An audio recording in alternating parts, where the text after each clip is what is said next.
Well, when we got there, it was a jungle.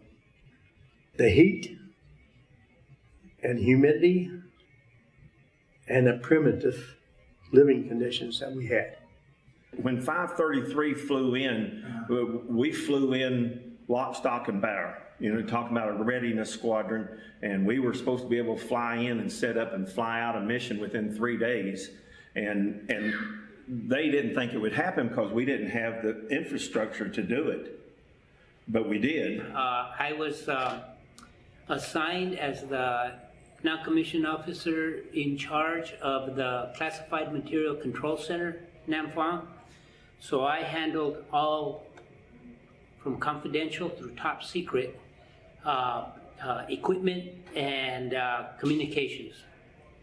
Golly, there's a lot. I mean, I was a public affairs guy, but we couldn't send out any releases or anything like that because we didn't exist.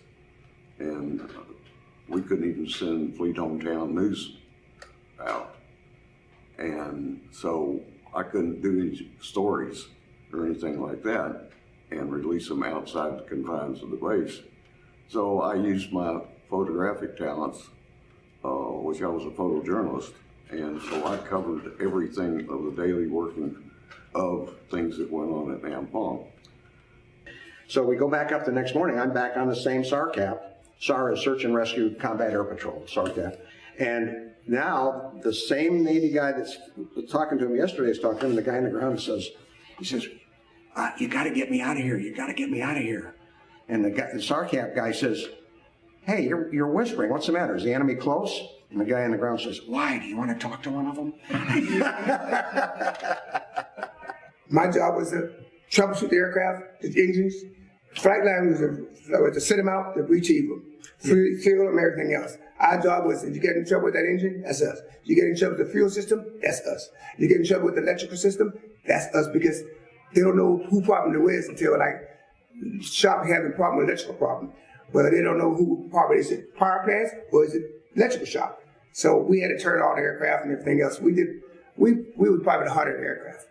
The power plant shop. We was power plants and related systems. And every aircraft, everything on that aircraft was related to us. We were talking the whole way through and I said, pickle. That means let go of the bombs. Pickle pull. And he had already decided to do it. He got rid of the first 5, put 8 Gs on the airplane to keep from hitting the cliff. We overstressed the airplane, went back up high and dry, came around, and the FAC went crazy. He says, Blade, that was our call sign. He said, you blew the doors off of it. He said, they are spilling out like ants. You remember the old chromate green primer? Yes. I got some of that, and I tiger striped his helmet with the green and brown and black, and had the conversation. Here you go, and said, "What are the chances of getting shot down?"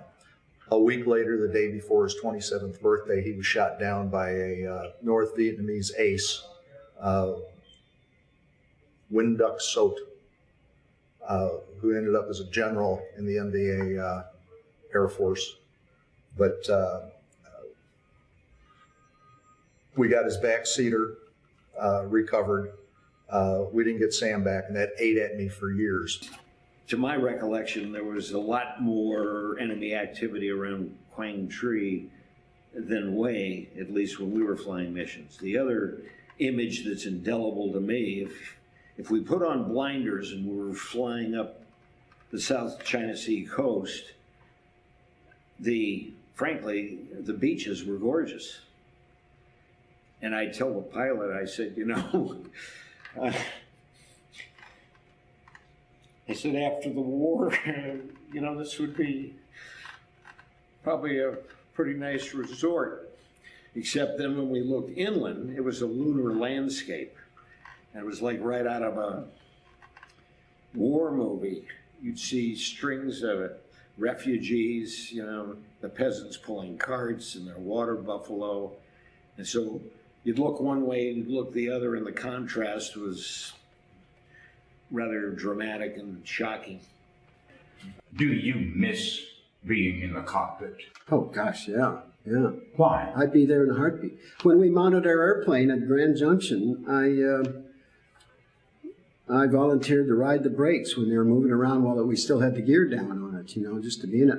Those smells, and I think it probably, I'm getting misty just thinking about it, as soon as you get in that cockpit and smell those smells,